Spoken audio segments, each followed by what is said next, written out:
wonder what I see in your future? Possibility. God damn, what you do to me. Hey, let's bring on the man responsible for Doctor Strange. You wouldn't have him if you didn't have the writer C. Robert Cargill. Cargill, give everybody give Cargill a hand right here. Hey, first of all, man, last time you were here, we were talking about, well, we've had you on several times to talk about Sinister. Mm-hmm. We talked about Sinister one time with you when that was out. Then we had you on for Sinister 2, and now congratulations on getting that Marvel money. You got Doctor Strange right here. How does it feel being in the Marvel family? Oh, dude, it's awesome. Dude, it's everything you think it is. It's and everything you wish it was. Bitches, money. No, it's a bunch of cool ass nerds hanging out doing cool nerd shit and making cool movies. Like it's that everybody who works at Marvel, they're big comic fans. They know their stuff. They're all excited and cool to work with. Kevin Feige's a really super awesome, fun guy to hang out with and talk nerd stuff with. Like everybody's just great. And since everyone's so excited about Marvel stuff right now, it's everyone takes it seriously, and it's really a really great family. Like there's a reason why people get in there and they want to keep doing it over and over again. When they find people they like, they just let them go because they're like, okay, you get this, go, let's do it. And they're constantly trying to evolve the comic book movie rather than going, this is what works, we're doing this. They're like, what haven't we done yet? Like, what crazy stuff can we do? That's what we saw in the Doctor Strange trailer. I mean, something they've been doing the whole time, but like looking at Doctor Strange, I'm like, yeah, they always take a superhero movie and go like, yeah, but it's also this kind of movie as well. Yeah, well, this teaser is the definition of a teaser. Like you are only getting like a small taste of just how crazy this movie gets. We have only just the slightest hints of magic in there. There's major characters you don't even glimpse in that trailer.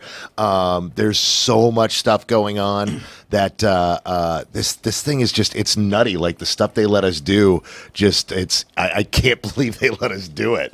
Like it would just, and I would be in meetings where Kevin Feige and like our other producers like Steven Broussard would be, how can we make this crazier? And I was like, all right, let's play around. And it's a hell of an experience. So here's the big thing that people are talking about out there. They're talking about how, especially with DC and Marvel, the whole thing is Marvel, they come in, and the reason why they're so successful is because they just control everybody. That's why you had Edgar Wright lead, because they wouldn't let him be him. Over at DC, at least they let them do what they wanted to, what they want to do, whether you like the movies or not. Do you find that experience to be not true? I do find that experience to be not true. That's not what happens. It's not. I mean, Marvel does have a lot of oversight, but Marvel's oversight isn't, you're going to do this, this, and this, and write your name on the front. It's very much, that's not good enough. How can we make that better?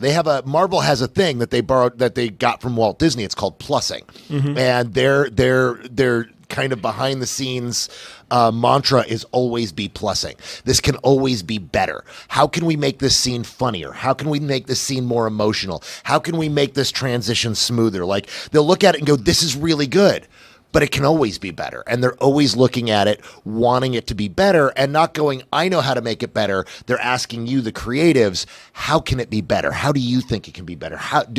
Can you give us a number of different takes on this scene that would give us different ways we can go, and play around until you get it to the point where they then go, okay, we don't think we can make this any better. We think messing with this anymore is going to mess with you. Yeah. The thing that you're hearing from people is, sometimes, every artist has bullshit.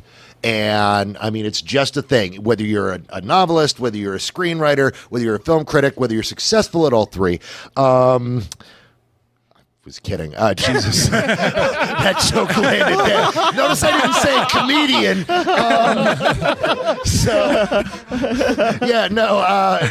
But whether, no matter what you're doing, you need to have people in your life who call you on your bullshit and go, dude, that's just not as funny as you thought it was. This could be better. This could be this. And there are certain people in the industry that get to that point and go, no, I've been successful. I don't need that anymore. And they stop trusting advice from other people who are talented. And when you're dealing with someone like Kevin Feige, who is the LeBron James of the movie industry right now, and he says, I think this can be better, you don't go, no, this is as good as it gets. I'm not rewriting it. I'm not touching it. Screw you. And when they say, well, we're just going to have somebody else rewrite it, and you walk off, well, that's what's going to happen. They've got a level, they've got a line of demarcation that they do not want to go below. They do not want to make films that disappoint the audience, and so they're just not. They fight to make sure it doesn't happen. So yeah, there's a lot of, they have a history of creatives who are like, no, I want this to happen. This needs to be this way, and sometimes they're right and sometimes they're wrong. I'm glad, first of all, that you kept saying his name, because I was wondering, how the fuck do you say this guy's name? Kevin Feige. It's Kevin Feige. They're okay. Yeah, you were pronouncing like it was yogurt. Yeah. Feige. Kevin Feige. So how much interaction do you have? And for those who don't know, I mean, I'm sure you can elaborate more on this than I can, but Kevin Feige. Feige. Feige, thank you. Wow. He only mentioned it like 17 times. I'm so used to saying it my way. Right. I'm going to do what I want to do. Kevin Feige. Kevin Feige, as many know right now, is pretty much the head of the Marvel Cinematic Universe. He's calling the shots. He's not pretty much. He's the head of the Marvel Cinematic. He is all 7 heads of the Hydra, my man. He is road mapping everything that you see that's going on with that cinematic universe, which is why people say it has such a good track record. How much experience do you have with him? Quite a bit. We did a lot of story meetings over the time that I was working on it. He was on set often. And spent, he and I would, typically what would happen is we'd run into each other and he'd be like, hey, I want to do a meeting later. And I'd be like, okay. And then finally, when he can fit me into his schedule, we then sit for 4 hours and bullshit about movies and occasionally talk about the movie. And we would have these really long note sessions, but we got along really well. Nice. Now, so he's good people. I like him a lot. Originally, you submitted a proposal for Doctor Strange and they picked somebody else. How did it come back to you? Well, that was all Scott. Like, the thing is they wanted to work with us. You're talking about Scott Derrickson, my co-writer and the director of Doctor Strange. Yeah, they essentially what happened was they had a scheduling conflict where they needed to have this movie out by July of this year. That was where it was scheduled into the schedule, and they just said this director isn't going to have time to write and direct this movie. Let's hire another writer and get him working on pre-production, and then they'll work on the script and they'll get it going, and then when getting Benedict signed, his schedule forced it to bump back, and then it was bumped back to November. And then when it came time to do some more work on the script, they said, Scott, what do you want to do? And Scott's like, well, I want to bring in Cargill. Like, I want to work with Cargill on this. And so they brought me in, and I've been on ever since. So that was last January that I started actually working on this. And so I've been working on it until just very recently. Nice. And how do you feel? What is it about the movie? Because, I don't know myself how many people know Doctor Strange. I don't know if he's up there, because I know you guys know him. Oh, yeah. I don't know if he's up there with Spider-Man and Thor, where everybody knows that name. So what is it that is going to push this character forward for the mainstream people that don't know who this character is? And being that this is so trippy of a film and so trippy of a property, how are you going to also make that more appealing to a mainstream audience? Well, I mean, the key is, the main thing about Doctor Strange is that he's got such a great story. He's got such a great arc. As Martin and I could probably sit here and do 3 hours of just everything awesome about Doctor Strange. He's just such a cool character. But essentially, it's got a little something for everybody in the way that Doctor Strange has a really great character arc and is very much about characters, but it's a superhero movie, but it's also a fantasy film. Like, so if you're like, man, I don't want to watch people fly around and shoot lasers at each other and just watch robots hit each other, I want to watch a fantasy film. I want something like Harry Potter. I want something like Lord of the Rings. You get a whole taste of that with Doctor Strange, because it's all it's a very magical fantasy universe, but at the same time, it plays by a bunch of the superhero tropes that people enjoy. What are those superhero tropes that you're talking about? Well, I mean, this is the, a guy rising to heroism. Doctor Strange starts as a very selfish, vain guy who's one of the most successful neurosurgeons in the world. He's good looking. He has no problem getting women. He's wealthy. He's very full of himself. He is the Corey Coleman of superheroes. Yeah, it sounds familiar, man. Except for the wealthy part. Except for the wealthy and talented part. But that too. Yeah. So he gets his hands shattered in a car accident. And everything goes away, and he loses everything, and he becomes desperate.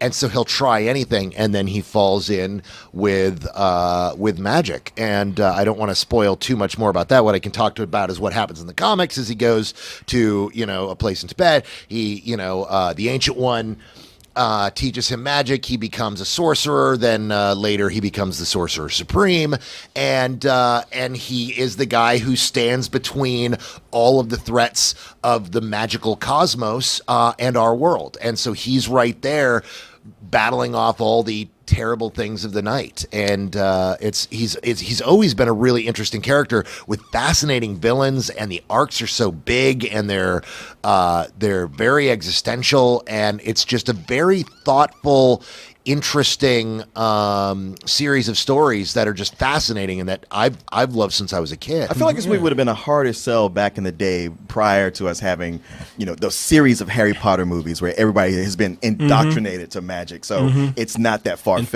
And Thor being there already kind of helped too. Right. Oh yeah. Well, that's the thing that's one of the smart things about Feige is that he's setting things up and bringing things into where, he says, oh, we're going to do Doctor Strange now. And most everybody says, what the hell is Doctor Strange? And they go, it's got the Marvel logo in front of it. And they're like, well, we'll see it. We'll give it a shot. And it's got Benedict Cumberbatch. Oh, really? Now it's one of my most anticipated movies of the year. Yeah. Oh, and we added Chiwetel Ejiofor and Tilda Swinton and Mads Mikkelsen. And people are like, oh my God, I have to see this movie now. I have no idea what it's about, but I can't wait to see it because you start trusting, the model, the and brand, you start trusting the brand. You start Yeah. trusting the universe, and hopefully we deliver on that.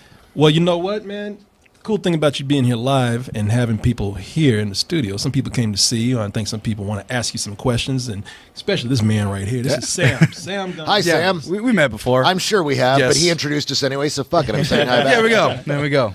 But so as a writer on this new project, one of the biggest things, I guess, for previous Marvel movies such as Guardians of the Galaxy, nobody knew who they were. Now, I follow Marvel. Okay, say nobody, like keep it to that side of the room. Right. Over here So, are two motherfuckers who know exactly who they are and know who's missing from the lineup and what they may have gotten wrong about certain characters, Drax in name only. Nobody in the general American audience in full scope of it. So they had to overcome the most general populace not knowing who those people were. How did you write, or what did you include that's going to get people on board with this character and with, Doctor Strange? Like, how are you going to introduce him? In what ways do you think that best kind of, Well, I think we're seeing it him? right now. I mean, one of the things was, we are tackling the origin story because the origin story for Doctor Strange is so awesome that Christopher Nolan ripped half of it off for Batman Begins. I was kept watching the one. This seems really familiar to me. Yeah. No. In fact, that's one of the things that I've been really happy about seeing online is, you see these guys in threads who are just like, man, this is just a rip off of Batman Begins, and the actual comic nerds come in and go, Batman Begins fucking ripped off Doctor Strange, right? Batman didn't go to Tibet and learn magic. Like that's not how that story happened. So yeah, no, I mean it's we're adding the Marvel formula to Doctor Strange and then being allowed to play with the weird stuff. I mean, they're not afraid of the weird stuff.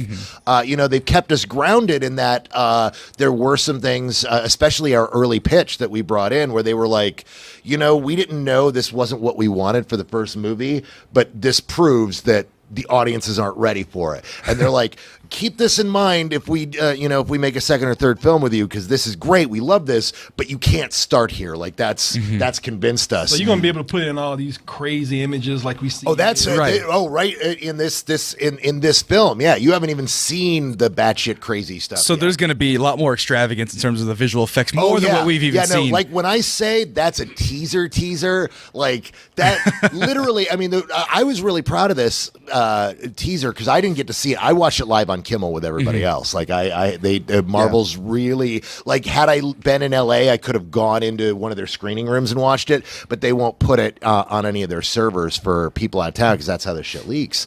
So I was watching live and I had no idea what the trailer was going to be, and so I watched the teaser and I was just so happy because it's all about setting up the myth of Doctor Strange. Like anybody who watches that trailer goes, oh, I think I know the basic direction the story's going, but has no idea how crazy it's going to get. This movie, we've got some really bonkers stuff in here in the best way, like in the way that Doctor Strange is bonkers. Like we're those of us who are, Doctor Strange fans for a long time before this project. I mean, you can't be a Doctor Strange fan without ever uttering the word Ditko. Like at some point, you're just going to go the Ditko stuff. Yeah. This era is cool, and yeah, when it got crazy in the '80s with people like Rintrah, that some of that stuff's fun. But the Ditko stuff's amazing, and the Ditko stuff is very much what influenced the design department on this. All right. I want to get some people here who want to ask you questions. Brandon McMurray says, I really enjoyed the Doctor Strange trailer. I'm very excited because of how little it resembles any of the other Marvel films. Was there any pressure from Marvel during the writing or filming to not make it too strange or add in elements to connect it to the other movies? It seems like if there was any character that would leave alone, that they would leave alone and not look over the shoulder of, it would be the director of Doctor Strange. Also, Corey, if you have time, could you guys discuss Neon Demon and Birth of a Nation trailer? You know what? We're going to do that next week. We have shows for that. We're not going to do that today because today is packed, as you can see. But did you get that? You got that right? Yeah. No. In fact, the one thing Marvel really wanted to do with this one is to let this movie kind of exist on its own. They're aware that several of their movies are starting to feel cluttered. You know, people are joking about the fact that, you know, these movies are essentially 2-hour-long commercials for the next 2-hour-long commercial. Right. And that's not what they want to be. And so there was no pressure about, hey, can you add in this character? Can you tie this into this event? They just what they wanted. The one pressure there was is, no, we already played around with that idea in this movie and we don't like repeating ourselves, so let's not do that. And no, we don't want this. We want to do something fresh instead of it feeling like this character. And so the big pressure was to do something different and fresh. And the fact that this trailer looks unlike everything else is what they would really like Phase 3 and Phase 4 to be. They really want these movies, that's encouraging, to run the gamut of looks and feels. They don't want that one Marvel movie look and feel. I mean, there's what the Avengers movies will look and feel like, because those are Avengers movies, but they want all these other characters to kind of exist in their own worlds, the same way the comics exist as the comics. Sure. That's how they look at it. Yeah. Reading a Daredevil comic was very different than reading a Doctor Strange comic, which is very different than reading X-Men, which was very different than reading Excalibur or X-Force. Well, that's what I've always said. I was like, man, you know what? It's not the characters that they introduce, it's the phases that they are actually able to bring into this universe that kind of keeps it fresh too. I got a question here now. You're going to think this is me. It is not me. This is Van Hong Tran, who brought the issue up of the Ancient One. He says, he's like, bruh, got to bring up the Ancient One casting. Now, Van Hong Tran is an Asian dude living in the Netherlands.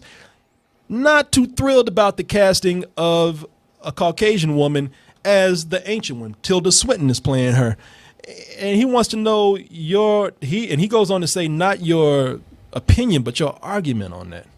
Well, I mean, the thing with the Ancient One is it is Marvel's Kobayashi Maru.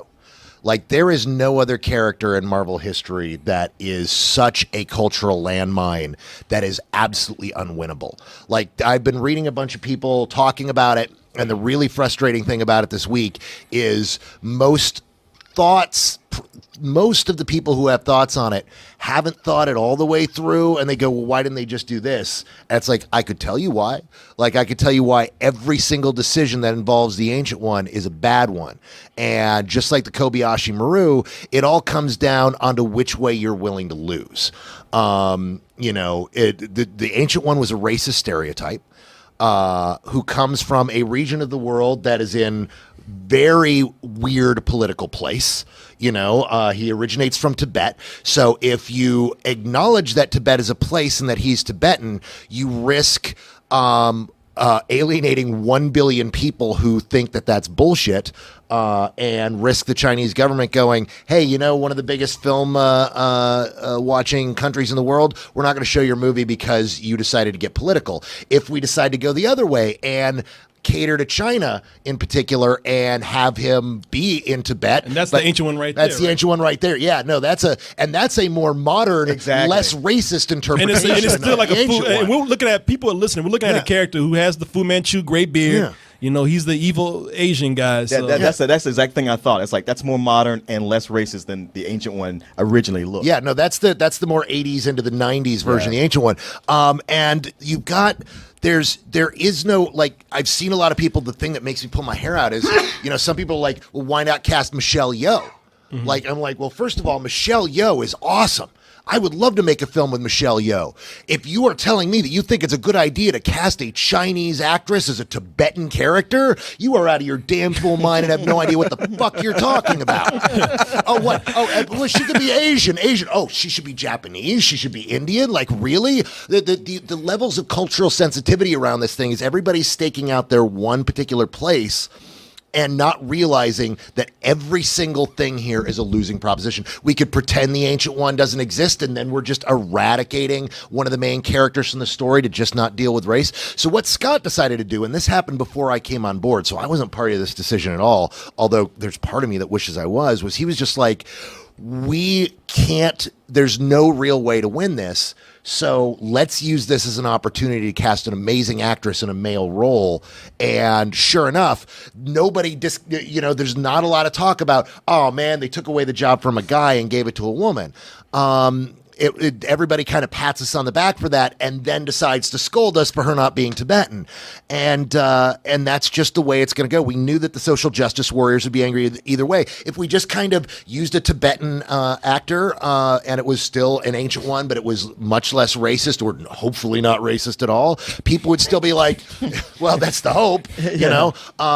But people would still be, oh, it's another white guy goes to the Orient and adopts their ways and then comes back and is the great white hero story. It's Avatar all over again. It's The Last Samurai all over again. So you're gonna get dinged on that. If you switch it to a Tibetan woman, again, you've got a lot of problems with just the politics of the region. If you choose any other Asian race, any other ethnicity, you're still disrespecting the original ethnicity of the race. So what Scott just decided to do was, let's go with an actor who everyone loves, and let's make one of the most powerful characters in the Marvel universe a woman.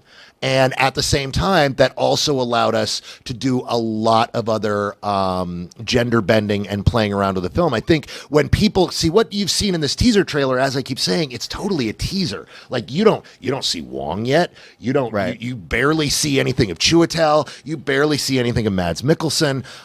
It's very much about Stephen Strange's arc. But when you start to see this film, you'll see that what we were able to do with Kamar-Taj is we made one of the most multicultural films most people have seen in years. Like, this film is, I'm not certain if there's a single major race that isn't represented with a speaking role in this film. It allowed us to bring in a lot of, as small characters to build upon later, a lot of characters from this Doctor Strange universe who come from all over the world. We were able to play with a lot of things, and it gave us a lot to work with. But the real thing was, it was a landmine. The social justice warriors were going to get mad at us for something this week. They were just going to do it. There was no way to avoid it. So the hill Scott decided to die on was the one of feminism, and to give a really great meaty role to an actress as amazing as Tilda Swinton. All right. Well, you just told all Van Hung, fuck off. Yeah, man. I didn't say that. And the thing is this needs to be said, is no disrespect to anyone except the idiots out there who are going, this is the only way to do it. But everyone has a right to be upset, because this is the fact that this even exists, the fact that there's a problem, that Marvel has a character like that has fallen into a weird place. Like, the only way this character could be more awkward is if he had been made back in the 30s, like around the Superman time, and instead of going to the Orient, he went to Palestine and learned from a Palestinian master.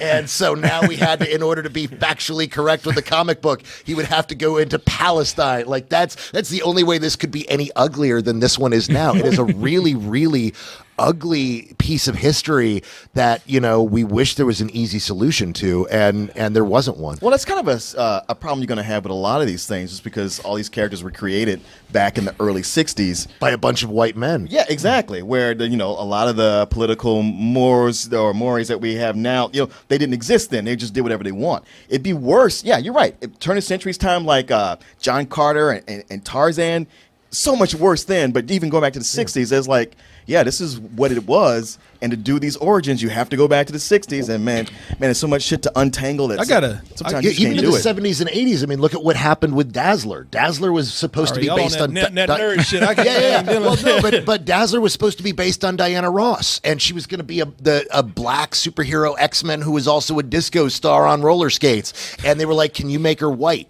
And so they were like, well, she's kind of Diana Ross, and they're like, no, we've got this deal. Diana going Ross on roller skates sounds badass. No, and when you see the original artwork, you're like, that's fucking badass. Right. Like this is cool as hell. But they were in with this other tie-in deal, and they were like, we want to be able to market this to other people, and so the character ended up white. But this has been going on for a long time, and it's really hard to untangle. But the dealing with the Ancient One the way we did gave us a lot of leeway to do a lot of other stuff. I got a question here. Great. This is from.